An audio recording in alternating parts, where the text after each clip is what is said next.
अस्सलाम वालेकुम नाजरीन, वेलकम टू माय चैनल। आखिरकार आईसीसी का फाइनल फैसला आ ही गया।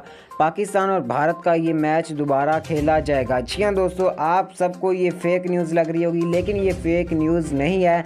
आईसीसी जो है उसने इस मामले की मुकम्मल तौर पर गहराई तक तहकीक की है और अंपायर ने अपनी गलती तस्लीम कर लिया है। जी हाँ दोस्तों, आईसीसी की टीम ने अपने ऑफिशियल ट्विटर अकाउंट पर ये ट्वीट किया है कि जो है अंपायर उसने अपनी गलती तस्लीम कर लिया। उसने ये फैसला क्यों किया वो भी आपको बताते हैं। चूँकि आईपीएल आगे बहुत ही करीब आने वाला है, इसलिए उसने फैसला किया कि ताकि मेरी आईपीएल में जॉब पक्की हो जाए, इसलिए उसने ये फैसला किया।